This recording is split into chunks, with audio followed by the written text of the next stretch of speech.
Most people see the workplace as a simple place to earn a living, complete daily tasks, and go home safely. But every so often, a regular day at work turns into a scene of unimaginable horror. Behind the buzz of machinery, the clicking of keyboards, and the routines everyone follows, tragedies occur that leave a lasting mark on those who witness them. In this video, we'll explore 5 of the most disturbing workplace deaths ever recorded. True stories of lives tragically cut short in shocking and unforgettable ways.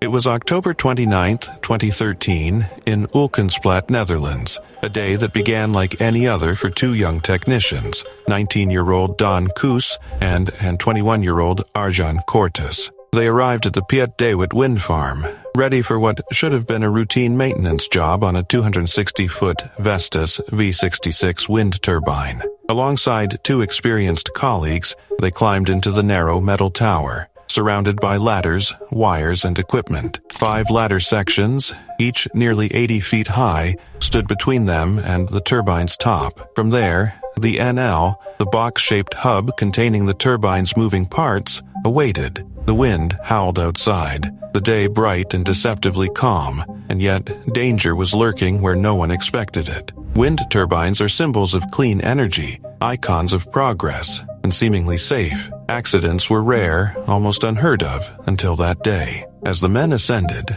ropes and harnesses offered a false sense of security. Then, without warning, the unthinkable happened. Inside the NL, a sudden electrical fault sparked an arc flash, a blinding explosion of heat and light that ignited a fire almost instantly. The flames spread with terrifying speed, engulfing the space where Don and Arjan stood.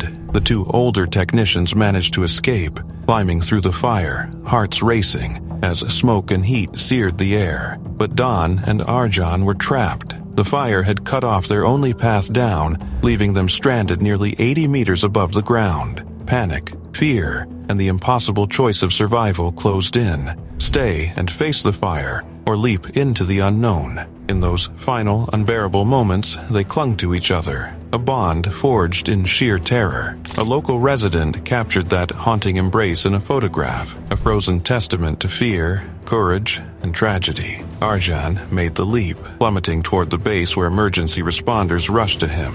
Don remained behind, swallowed by the fire, unreachable despite the frantic efforts of firefighters. Their hoses could barely reach halfway up, and by the time a crane arrived, it was already too late. The other 2 technicians survived, but the world would never forget the image of Dan and Arjan, trapped in their final moments together. Investigators traced the fire to a short circuit, yet no one was held accountable. The tragedy exposed glaring gaps in safety protocols, outdated turbines still in use, emergency plans that couldn't save lives at that height, and firefighting tools that couldn't reach. The danger wasn't theoretical, it was real, and it wasn't confined to workers alone. Tall turbines obstructed helicopters in wildfire-prone areas, while similar incidents in other countries underscored a dangerous pattern. Even a decade later, the risk remains. Another Vestas turbine caught fire in Iowa in 2023, a chilling reminder that nothing had truly changed.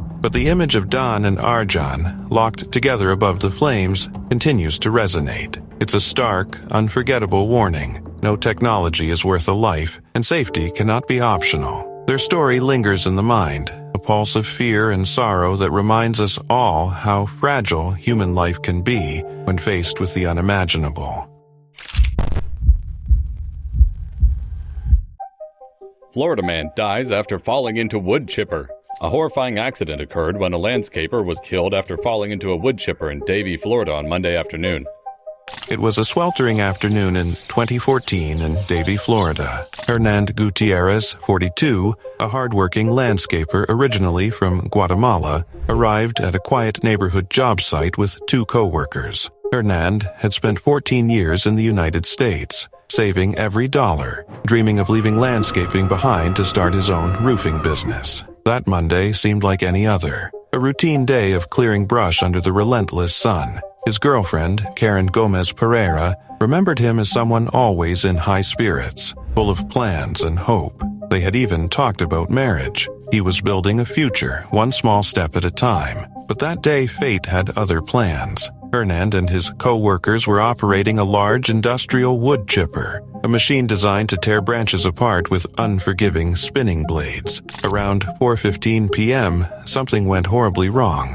No one knows exactly how he ended up inside the machine. Maybe he slipped. Maybe the heat, the exhaustion, the relentless labor made him falter. Whatever the cause, the chipper pulled him in completely. It was over in an instant. A nearby resident, Cheryl Lapel, saw one of Hernan's co-workers run screaming down the street, arms flailing in panic, before collapsing against a fence in shock. Emergency responders arrived quickly, but even the most seasoned officers were shaken.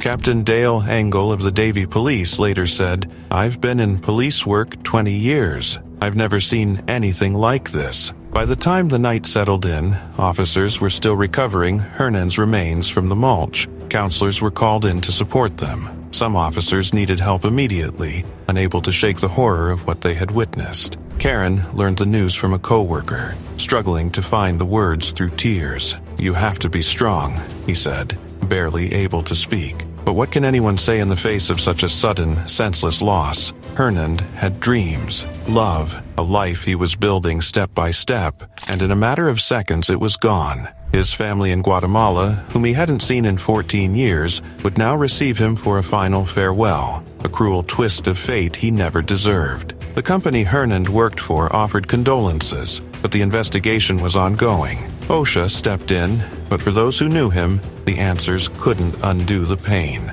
Machinery like wood chippers has claimed lives before, but Hernan's story struck differently. He wasn't just another statistic. He was a man with a dream, a partner who loved deeply, someone trying to build a future in a place far from home. Witnesses described the scene as something out of a nightmare, impossible to forget. In the weeks and months that followed, the trauma lingered not just for his family, but for co-workers, neighbors, and the responders who were there. Hernan's story became a chilling reminder that even ordinary days can turn into unimaginable tragedy, and that the tools we rely on to work can, in a terrifying instant, take everything away. You're my son, my baby boy, and I'll try my best to be strong.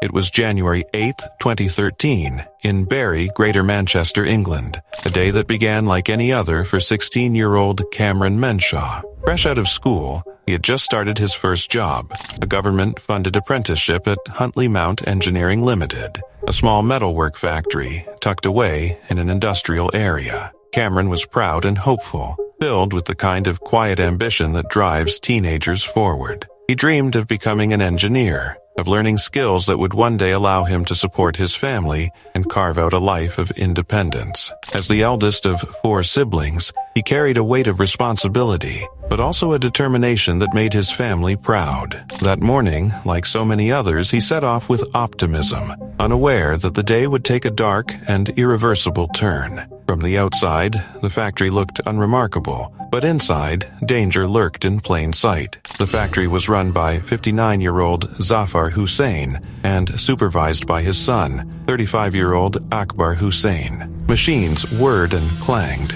cutting and polishing metal at high speeds. But beneath the hum of productivity lay a system that ignored safety. Protective guards had been removed from the machines to speed up production. Risk assessments were non-existent. Teenagers, fresh out of school and full of potential, were handed responsibility over machines capable of inflicting fatal injuries in seconds. Cameron was given oversized overalls, loose and ill-fitting, perfect for catching on moving machinery. Apprentices were told to polish spinning metal parts by hand using emery cloth, a rough material meant for sanding.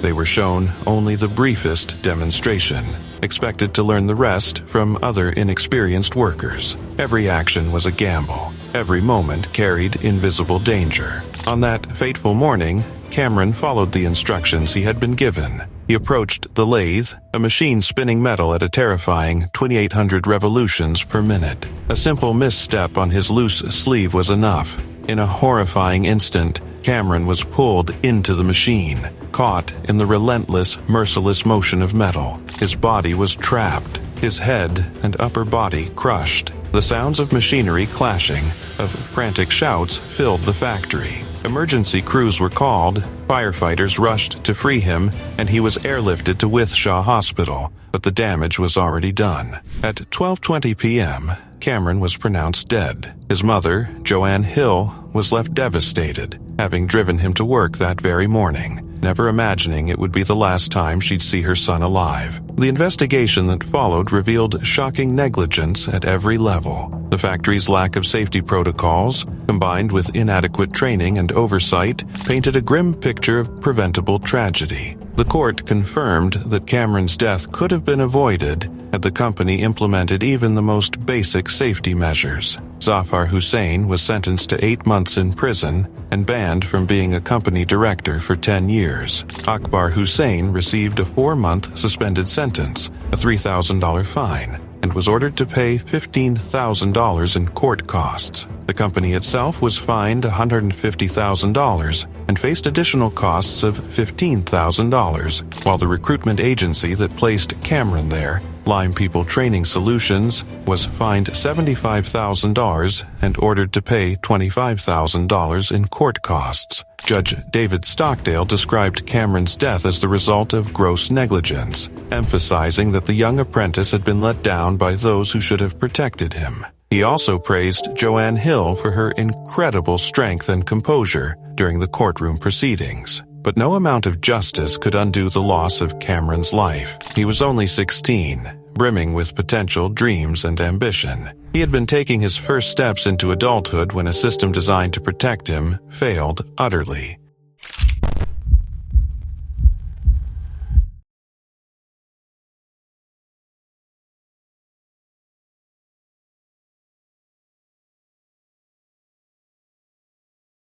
It was September 22, 2021, in San Antonio, Texas, a day that began like any other for 56-year-old David Lester Lurie. A skilled pipe fitter with decades of experience, David arrived at the Texas A&M University San Antonio construction site ready to work, thinking he was doing what he had done countless times before. He had a wife, 2 grown sons, and a life built on hard work and dedication. But that day, a deadly combination of negligence, inexperience, and sheer bad luck would change everything. David wasn't trained to operate cranes or handle rigging, but due to a staff shortage, he was asked to step into a role he had no qualifications for. Around 2:47 p.m., his life would be taken in a moment that would leave his family, co-workers, and community reeling. David and his fellow pipe fitters were tasked with moving massive air handling units into the mechanical room on the 3rd floor of the College of Business and Library building.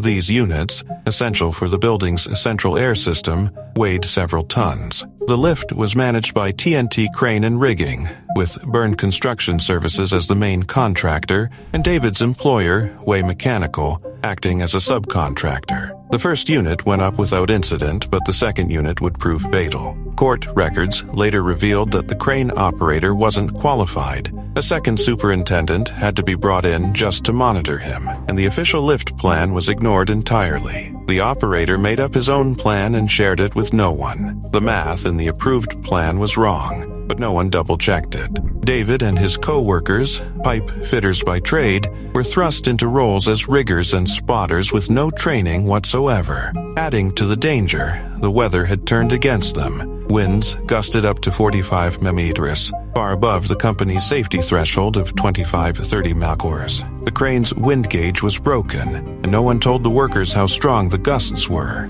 Still, the lift continued. Witnesses later described the unit swaying violently in the wind. Workers warned supervisors, begging them to stop, but the warnings went unheeded. 4 slings were supposed to hold the unit in place, but 2 came loose. The remaining 2 could not bear the weight. At 1:59 p.m., a strong gust of wind tipped the massive unit. David was standing directly beneath it. In an instant, the unit came crashing down, crushing him beneath its weight. He was pinned, suffering life-threatening injuries to his arm and leg. According to his family, he was conscious and in excruciating pain as he was rushed to the hospital, but it was too late. David Lurie died on the way, leaving his wife Milena, sons Cody and Zachary, and his mother Mary in unimaginable grief. Another worker, Francisco Montalongo, was severely injured, surviving but scarred by head and body trauma. OSHA investigated but found no safety violations or citations, leaving the burden of accountability to the courts. David's family filed a lawsuit against TNT Crane, Byrne Construction, Way Mechanical, and another company, claiming gross negligence and unsafe work practices. The 3-week trial in Houston revealed a damning picture. An unqualified crane operator ignoring safety plans,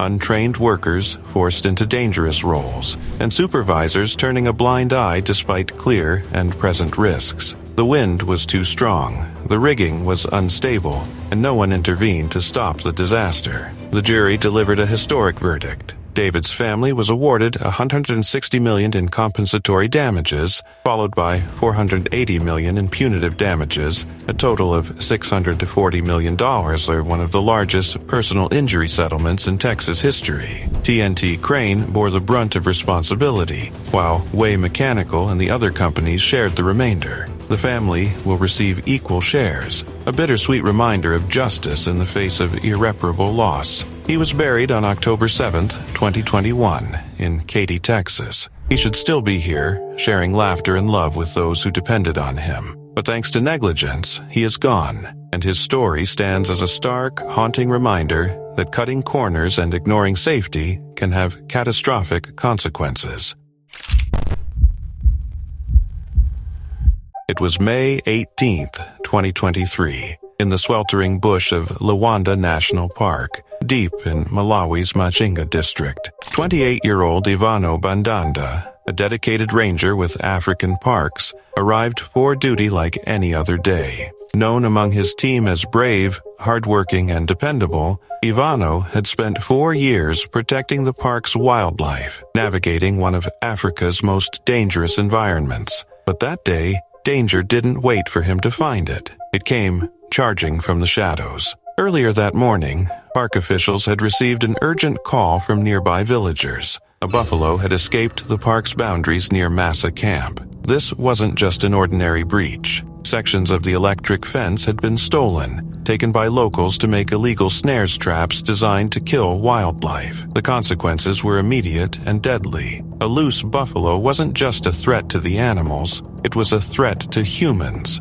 Strong, unpredictable, and stressed, these massive creatures could kill in moments. The Department of National Parks and Wildlife dispatched a licensed hunter, Alec Gunway, along with Ivano and another ranger to track and neutralize the animal. The 3 men ventured into thick brush, tall grasses, and near-zero visibility, moving cautiously, knowing that any step could provoke the buffalo. Then, without warning, it struck. The buffalo had been hiding, watching. It charged from the cover of the brush, fast and unstoppable. Gondwe fired, striking the animal, but it wasn't enough. The buffalo, wounded, thundered back into the bush. For a fleeting moment it seemed the worst had passed, but the reprieve was short-lived. A few minutes later, the buffalo circled, this time coming from behind. No one saw it coming. It lunged straight at Ivano. His colleagues froze, helpless, as the massive animal trampled him, leaving fatal injuries in its wake. Ivano died in the heart of the bush, doing the job he had trained for, the job he loved. News of his death rippled quickly through the park and the surrounding communities, confirmed by Brighton Kumchedua, Director of Parks and Wildlife. He explained that even after the first strike, the buffalo's speed and strength made it impossible to stop, leaving Ivano with no chance to survive. The tragedy didn't end there. Another buffalo had escaped the park, likely due to the same stolen fencing, underscoring the deadly consequences of human interference. African Parks released a statement acknowledging the perilous circumstances and emphasizing that Ivano's death was the direct result of stolen fence wires, a simple act with catastrophic consequences. They vowed to support his young wife and son through this unimaginable loss, both financially and emotionally, as the rangers and conservation teams continued to search the bush, helicopters slicing through the sky in pursuit of the still roaming buffalo. Ivano was only 28, a young father, and a man who chose to face danger every day most people never see. In the end, he gave his life protecting both people and animals, confronting a force of nature few could stand against. His story is a haunting reminder of the hidden dangers in the wild and the courage required to face them, a life cut short in the line of duty, yet remembered for bravery, sacrifice, and unwavering dedication.